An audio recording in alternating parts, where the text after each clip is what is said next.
YouTube. Figured I'd make a video on the Raptor again. And I figured I'd make this video on carburetors for these four-wheelers. I have a 2003 660 Yamaha Raptor 660R. And carburetor-wise, I had a Mikuni carburetor on it with a big jet on it. And when I first got the four-wheeler, it did amazing. But the floats ended up going bad in it, so it was just dumping raw fuel out of these right here, out of the pickup or drop line, whatever they call it, pickup loops or something like that.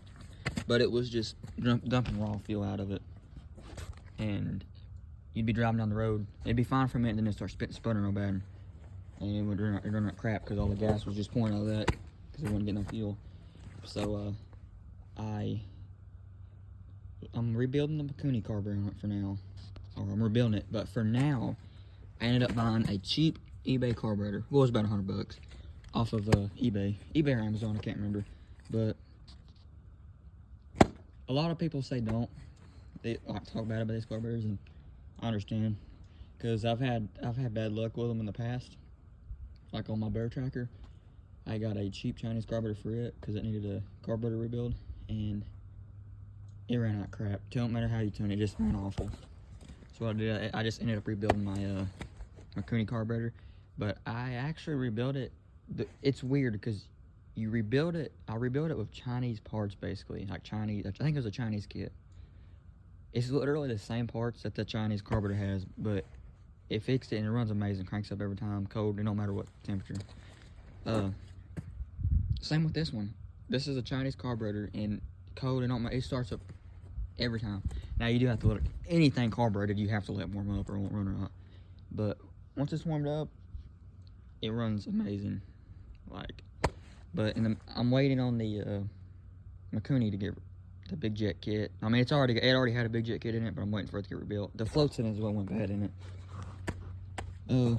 But I can tell a little bit of power loss with this one. Like I said, I was used to a big jet kit, and you go down to like a factory jetting, you're gonna feel a big loss in power. Because I got a few alternators, like I got this aftermarket exhaust, and you know, if you do aftermarket exhaust, you always have to do bigger jets.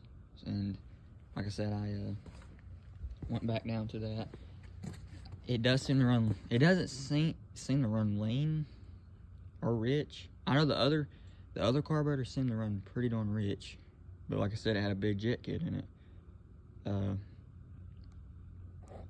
But if y'all are debating on going for Chinese carburetor, and if you're waiting on your Mikuni, your name brand carburetor to be rebuilt, then I would do that. I'd go ahead and get you a Chinese carburetor, or you can still ride your four-wheeler, you know, while you're waiting on it to be rebuilt.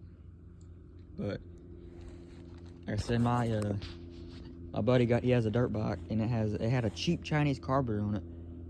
It started every time. It ran super lean on the top end. So I was doing some research, and there's this carburetor brand, I think it's called Kabibi, that's Nibby. And it was very good reviews. People saying it's better than Mikuni's, and we got one of those. And I tell you what, that thing is so dang hard to tune. I have been tuning it forever, and I cannot get it set right at all. The cheap Chinese one, I got it set perfect, but it was running too lean. Yeah, it just needs a bigger jet kit or something in that. But we got the Nibby on it now. On the top end, it runs amazing. Like, it will not stop pulling on the top end. With the Chinese carburetor, it had takeoff, but no top end whatsoever. With the Nibby, it kind of struggles off, like sputters a little bit off the line, but once you get going, you're going, and it pulls forever. But I figured I'd make this video, guys, if y'all are debating on going for Chinese carburetor or not. But I have been riding this, like I said, I cranked it up cold and it ran perfect. But